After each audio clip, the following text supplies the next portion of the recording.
नमस्कार बंधुरा আপনারা সবাই কেমন আছেন এই শীতের দিনে।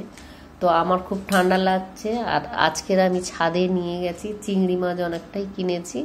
তো এই চিংড়ি মাছ দিয়ে লঙ্কা দিয়ে চিংড়ি মাছ চচ্চড়ি দেখাবো। তো আচারের লঙ্কা পাওয়া যায় না, সেই বড় বড় লঙ্কা, সেই লঙ্কা দিয়ে আমি চিংড়ি মাছ আপনাদের দেখাবো।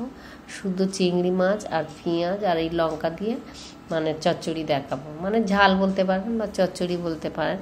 আর এই চিংড়ি মাছগুলো আমি সব ছাড়িয়ে নেব। তো অনেকটাই চিংড়ি মাছ নিয়ে এসেছি, তো আমি রেখে দেব আর চিংড়ি মাছ চচ্চড়ি করব লঙ্কা দিয়ে। তো এই লঙ্কাগুলো কিন্তু বেশি ঝাল হয় না, ওই জন্য এগুলো ক্যাপসিকামের মতন মানে রান্নাতে দিলে খাওয়া যাবে। তো চিংড়ি মাছগুলো দেখছেন সব ছাড়িয়ে নিয়েছি। তো এতটাই খোসা, আর চিংড়ি মাছের তো খোসা বাদ যায়, তো ওই জন্যই বেশি করে নিয়েছি। তো কিছুটা চিংড়ি মাছ রান্না করব আর কিছু রেখে দেব, পরে রান্না করব। তো আমি এই চিংড়ি মাছের ঝাল করতে গিয়ে লঙ্কা দিয়ে ঝাল করব। কী কী নিয়েছি দেখুন, বেশি কিছু মশলা না, এই লঙ্কা বড় বড় লঙ্কা নিয়েছি আর এই ঝাল লঙ্কা দুটো দেব, বেশি ঝাল দেব না। তো এগুলো রুটির সাথেও খেতে পারবেন, ভাতের সাথেও খেতে পারবেন। আর এক বাটির মতন আমি চিংড়ি মাছ নিয়েছি, একটু চিংড়ি মাছটা বেশি পরিমাণে লাগবে। তো ছাড়িয়েছি, ছাড়াতেই তো কমে গেছে। তো এই পেঁয়াজটা এক বাটি লাগবে, পেঁয়াজটা বেশি দিতে হবে গ্রেভি করার জন্য। তো অনেকে টমেটো থাকলে টমেটো দিতে পারেন, তো আমি এটা সস দিয়ে করব। তো সস দিয়ে করলে চিলি চিলি লাগবে, খেতে দারুণ লাগবে। তো ওই জন্য আমি আজকে সস দিয়ে দেখাবো। তো আমি অল্প করে প্রথমে তেল দিলাম। তো চিংড়ি মাছগুলো আমি হালকা করে ভেজে নেব। তো এই চিংড়ি মাছগুলো ভেজে তুলে নেব। তো নিয়ে আমি বেশিক্ষণে রান্না হবে না, এটা চটপট করে আপনারা যদি রুটির সাথে খেতে চান, তো এরমভাবে চিংড়ি মাছ যদি ছাড়ানো থাকে আপনাদের বাড়িতে, তো আপনারা এইভাবে রান্না করতে পারেন। তো এটা ভাতের সাথেও খুব ভালো লাগে, গরম ভাতের সাথে, আবার রুটির সাথেও খেতে পারবেন। এটা তো কাঁটা নেই, তো আপনারা রুটির সাথেও মানে খেতে পারেন। আর এই যে মোটা মোটা লঙ্কা আচার করা হয় যে লঙ্কাগুলো, সেই লঙ্কাগুলো কোনো ঝাল হয় না, এগুলো রুটির সাথেও কামড়ে খেতে পারেন। তো এই রান্নাটা কিন্তু দারুণ লাগবে, তো আপনারাও ট্রাই করবেন। তো আমি প্রথমেই চিংড়িটা দিয়ে দিলাম, দিয়ে ওতেই কড়ার মধ্যেই নুন দিয়ে দিলাম। আলাদা করে মাখিয়ে নিতে পারেন বা কড়ার মধ্যে দিয়েও নিতে পারেন। তো আমি নুন হলুদ আমি চিংড়ির মধ্যে দিয়ে তো ভেজে নেব। তো ভেজে নিয়ে আমি তুলে নিয়ে বাকিটা আমি দেখাচ্ছি। তো চিংড়ি মাছ যে কেউ খেতে ভালোবাসে, তো বাচ্চারাও, যারা মাছ খায় না তারাও, মানে কাঁটার জন্যই অনেকে মাছ খায় না। তো কিন্তু চিংড়ি মাছটা মানে স্বাভাবিক সবাই খায়, মানে যারা মাছ খায় না তারাও চিংড়ি মাছটা খায়, মানে এর কাঁটা নেই। যারা ডিম খায় তারা চিংড়ি মাছটা তো অবশ্যই খায়। তো দেখুন এই চিংড়ি মাছের তো রান্না তো যেমন খুশিভাবে গালে দেওয়া যাবে, রুটির সাথে দেওয়া যাবে, ভাতের সাথেও কোনো অসুবিধা হয় না। দিনের বেলা বা রাতের বেলা চিংড়ি মাছটা খাওয়া যেতে পারে। তো চিংড়ি মাছ দেখুন ভাজছি কতটা, মানে এমনি ছাড়ালেই তো কমে যায়, আর এর মধ্যে জল থাকে, এই জলটাও কমে গেলে আরও ছোট হয়ে যাবে। তো ছোট হোক আর যাই হোক, কিন্তু এই চিংড়ি মাছ মানে যে কোনো রান্নায় আপনি দেন না কেন, অল্প দুটো দিলেও তার টেস্টটাই বদলে যায়। তো আমার এবার হালকা ভাজা হয়ে গেছে, এবার আমি চিংড়ি মাছটা তুলে নেব। এই চিংড়ি মাছটা খুব ছোট একেবারে না, কিন্তু পুরো ছাড়িয়ে ফেলে দিয়েছি, মাথার লেজা ফেলে দিতেই আর গার খোসা ফেলে দিতেই একদম মাছটা ছোট হয়ে গেছে। তো এবার আবার তেল দিলাম আমি, ওই সাদা তেল আর সর্ষের তেল, দুটো তেল আমি মিশিয়ে দেব।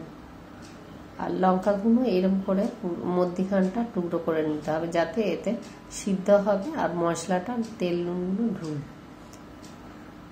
তো সব লঙ্কাগুলো এইভাবে আমি মধ্যিখানে ফাটিয়ে নেব। আর এই লঙ্কাগুলো খুব ঝাল হয় না, এগুলো মানে কামড়ে কামড়েও খাওয়া যাবে আর খেতেও খুব ভালো লাগে। তো অনেকেই আচার করে এই মধ্যিখানগুলো মানে বীজগুলো ফেলে দেয়, তো আমি সে বীজ ফেলবো না। একটু ঝাল যদিও হয় তো কোনো অসুবিধে নেই, এটা চিংড়ি মাছের সাথে তো হচ্ছে। তো আমি রসুন নিয়েছি অল্প করে, রসুন তো দেখালাম বাটির মধ্যেই ছিল, পেঁয়াজের বাটির মধ্যে অল্প রসুন দিয়েছি, রসুনটা আগে দিলাম, দিয়ে এবারে আমি পেঁয়াজটা দেব। রসুনটা একটু হালকা ভাজা হয়ে যাবে, তো তারপর আমি পেঁয়াজটা দেব।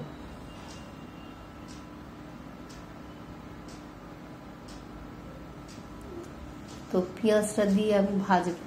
এখন একটু তেলটা আমার বেশি লেগেছে, কেননা আমার এই পেঁয়াজগুলো তো ভেজে নিতে হবে। রান্না আমি সবই কম তেলেই করি, কিন্তু যখন দেখছি যে পেঁয়াজ আমার বেশি লাগবে তখন তো একটু তেল বেশি লাগবে। আর এটা হলো গ্রেভি টাইপের হবে, তো পেঁয়াজটা তো ভালো করে ভেজেই নিতে হবে, না হলে গ্রেভিটা হবে না আর পেঁয়াজগুলো কাঁচা কাঁচা থেকে যাবে। চিংড়ি মাছগুলো ভেজেছি, গায়ে লেগে গেছে, সেইগুলো একটু ছাড়িয়ে দিচ্ছি, তেল দিয়েছি, তো এবার ছেড়ে যাবে। তো এবার আমি পেঁয়াজটা একটু সরিয়ে নিয়ে আবার লঙ্কাগুলো আমি ভেজে নেব। তো আপনারা চাইলে আগেও ভেজে তুলে নিতে পারেন। তো আমি পেঁয়াজের তেলটা দিয়ে চিংড়ি মাছের এই লঙ্কাটা একটু ভেজে নিচ্ছি, ওর টেস্টটা হবে। পেঁয়াজ ভাজার তেলটা দিয়ে আর নুন দিয়ে আমি লঙ্কাটা একটু ভেজে নিলাম। ভেজে নিলে একটু লঙ্কা তো নরমই খোসা, তো ভাজা হয়ে যাবে, ওগুলো তো তুলে নিলে আমার সবুজ সবুজ থাকবে। এই লঙ্কাটা এই সবুজ তুলে নিলেন, তারপর ঠান্ডা হয়ে গেলে এই সবুজটাই কালারটা থাকবে, আর এর সাথে যদি একদম নাড়েন তো একদম লাল লাল ধরনের হয়ে যাবে।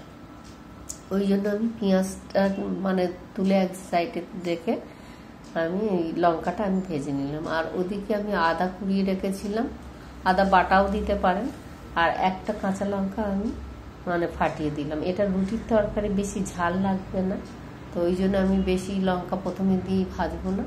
তো একটা লঙ্কা আমি ওখানে চিড়ে দিলাম, আর এই কটা আমি ভেজে তুলে নেব।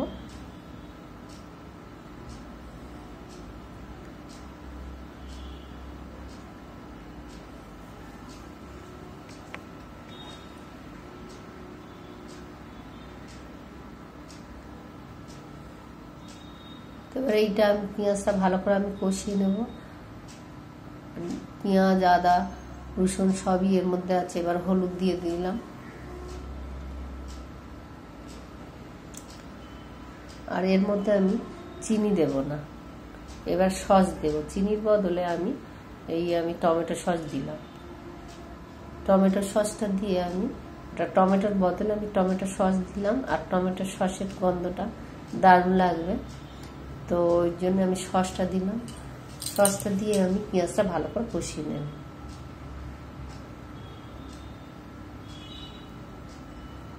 আর লঙ্কা কিন্তু আমি কোনো গুঁড়ো লঙ্কা ব্যবহার করছি না। আর এখন সমস্যাই সবার পেটের, আমি বেশিরভাগই আমি কাঁচা লঙ্কারই রান্না দেখাচ্ছি এখন। তো কেননা কাঁচা লঙ্কাও যদি আপনারা ঠিকঠাক করে রান্না করেন, কাঁচা লঙ্কাও দারুণ টেস্ট হয় গুঁড়ো লঙ্কার চেয়ে। আর এদিকে খেতে অসুবিধা হবে না। তেল আবার গুঁড়ো লঙ্কা এইগুলো খেলে তো প্রবলেম হবে, তো ওই জন্যই আমি তেলটা না দিলে একটা রান্না একটু তেল তো দিতেই হয়, তো সেই জন্য দিচ্ছি। তো এবার ওই ধনে পাতা আমার গোড়ার দিকগুলো কাটা ছিল, তো সেইগুলো আমি বড় বড় করে আমি এগুলো দিয়ে দিলাম, বেশি কুচি করলাম না। এগুলো বড় বড় করে আমি পেঁয়াজের মধ্যে আমি একটু কষিয়ে নিচ্ছি। তো এই ধনে পাতার গন্ধ এখন তো ধনে পাতা উঠেছে শীতের দিনে, তো ধনে পাতা সব রান্না একটু ঝাল কষানো এর মধ্যে দিলে মন্দ লাগে না। তো আমি এবারে ভাজা চিংড়িটা দিয়ে দিলাম। চিংড়িটা দিয়ে একটু আমি কষে নেব। আর বেশি লাল রান্না নাই হলে কিন্তু কাঁচা লঙ্কাটাই টেস্ট, আর কোনো ভয়ের কারণ নেই। কাঁচা লঙ্কা দিয়ে রান্নাটা বেশি টেস্টি হয়। আর গুঁড়ো লঙ্কা চোখের দেখা সুন্দর দেখতে হয়, কিন্তু টেস্টটা একটু কমে যায়। আর খাওয়া তো অবশ্যই পেটের পক্ষেই মারাত্মক। তো বেশি আমি মশলা কষালাম না, দিয়ে আবার আগে তো কষানো হয়ে গেছে, তো এবারে আমি জল অল্প করে নেড়ে দিয়ে আবার দেখে নেব আর একটু লাগে কি।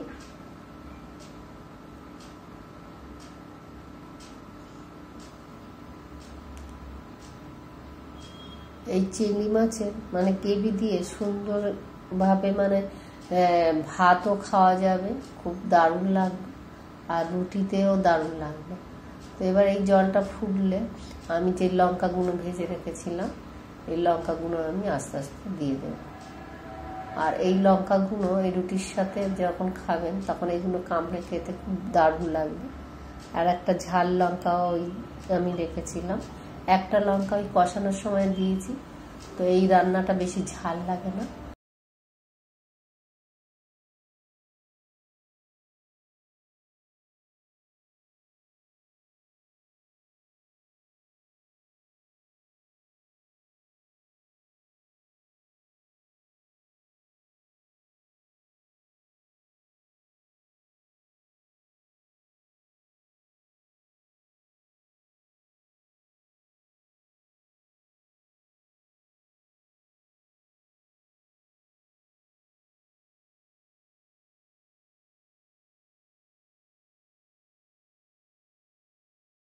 তো আপনাদের যদি এই চিংড়ি লঙ্কা দিয়ে চিংড়ি চচ্চড়ি যদি ভালো লেগে থাকে তো আপনারা একটা লাইক করবেন আর আমার পাশে থাকবেন। আপনারা কিন্তু নিজের খেয়াল অবশ্যই করে রাখবেন আর সুস্থ থাকবেন।